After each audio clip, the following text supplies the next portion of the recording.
Hello दोस्तों, मैं पूजा कौर। आप देख रहे हैं AIB न्यूज़, जिस पे है जनता का भरोसा। तो चलते हैं आज की खबर की तरफ। है कोलकाता रेप मर्डर केस में क्या अपडेट है आपको बता दें। इसमें जो मुख्य आरोपी है संजय रॉय, उसका पॉलीग्राफ टेस्ट इस वक्त जेल में हो रहा है। इधर आरजीकर मेडिकल कॉलेज के जो पूर्व प्रिंसिपल है संदीप घोष, उनसे सीबीआई आज 9वें दिन भी पूछताछ कर रही है।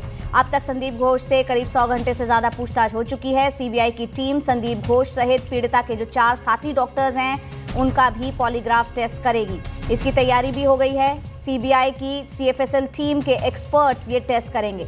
इस बीच कोलकाता पुलिस की SIT ने वित्तीय आरजीकर मेडिकल कॉलेज में जो वित्तीय अनियमितताएं थी उससे जुड़े दस्तावेज सीबीआई को सौंप दिए हैं, जिसके आधार पर सीबीआई भ्रष्टाचार का केस दर्ज करेगी। कई सवाल यहां पर उठ रहे हैं जिनके जवाब अभी तक नहीं मिल रहे हैं कि क्या ये जो मामला है शुरुआत से ही अभी तक इसका जवाब नहीं मिल पाया है कि ये सिर्फ रेप का मामला है या फिर गैंग रेप हुआ है। हत्या को शुरुआत में आत्महत्या क्यों कह दिया गया, FIR में देरी क्यों की गई, ये तमाम सवाल है। ऐसे में पॉलीग्राफ टेस्ट भले ही कोर्ट में मान्य ना हो, लेकिन जांच कर रही सीबीआई टीम को काफी कुछ इससे पता चल पाएगा। तो इस बीच खबर ये भी बता दें कि जो मुख्य आरोपी है, रेप और मर्डर का मुख्य आरोपी संजय रॉय, उसका पॉलीग्राफ टेस्ट इस वक्त जेल में चल रहा है। और यहाँ पर साथ ही बाकी और लोगों के भी ये पॉलीग्राफ टेस्ट होना है, जिसमें जो पीड़ित डॉक्टर रही है जिनकी रेप और हत्या हुई है, उनके जो 4 साथी डॉक्टर थे उनके भी पॉलीग्राफ टेस्ट होगा। साथ ही साथ जो संदीप घोष हैं पूर्व प्रिंसिपल, उनका भी पॉलीग्राफ टेस्ट होना है। हमारे देखिए, इसमें कुल 7 लोग हैं जिनके पॉलीग्राफ टेस्ट शुरू हो गए हैं। इसमें 4 ट्रेनी डॉक्टर हैं। संजय रॉय जो आरोपी है वो है, संदीप घोष जो कि आरजीकर कॉलेज के पूर्व प्रिंसिपल हैं।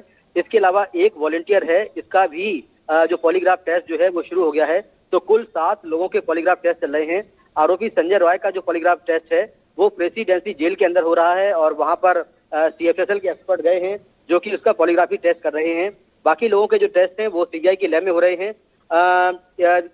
पॉलीग्राफी टेस्ट में एक टेस्ट में 3 घंटे लगते हैं, तो ये माना जा रहा है कि देर रात तक सभी के पॉलीग्राफी टेस्ट हो जाएंगे। ये उम्मीद की जा रही है कि आज रात तक सभी के पॉलीग्राफी टेस्ट खत्म हो जाएंगे।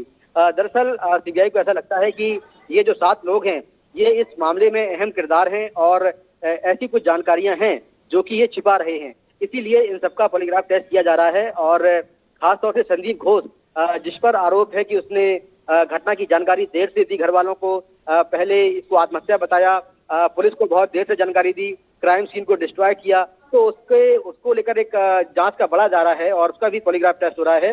तो ये आज की जो सीबीआई की जांच है वो काफी इम्पोर्टेंट है और इसकी रिपोर्ट जो है वो कल तक तैयार हो जाएगी। तो आज टेस्ट होने के बाद कल तक जो एक्सपर्ट हैं वो एक ग्राफ के जरिए रिपोर्ट तैयार करेंगे, जिससे मालूम चलेगा कि आरोपी सच बोल रहे हैं या झूठ बोल रहे हैं। क्योंकि पॉलीग्राफ टेस्ट का मतलब ही होता है झूठ पकड़ने वाली मशीन जिस पर बिठाते हैं। तो कल तक इसकी रिपोर्ट आ जाएगी।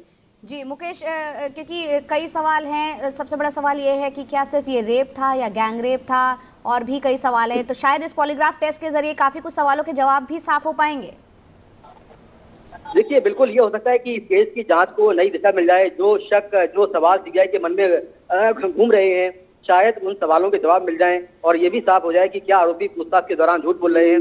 तो इस केस की जांच को एक नई दिशा मिल सकती है, नई लीड मिल सकती है। हाँ। और ये काफी इंपॉर्टेंट रहने वाले हैं। अगर ये टेस्ट सही हो गए तो इसके आगे फिर जो और साइंटिफिक टेस्ट है वो भी सीबीआई करवा सकती है। 7 लोगों के मुख्य आरोपी संजय रॉय है, उसका भी यहाँ पर पॉलीग्राफ टेस्ट वो भी जेल में ही चल रहा है। इसके अलावा बाकी जो इस केस से संबंधित सीबीआई जिनसे पूछताछ करना चाह रही है उनके पॉलीग्राफ टेस्ट हो रहे हैं, जिसमें पूर्व प्रिंसिपल संदीप घोष भी हैं, 4 साथी डॉक्टर भी हैं और एक अन्य। तो कुल 7 लोगों के पॉलीग्राफ टेस्ट आज हो रहे हैं। देर रात तक ये टेस्ट होने हैं।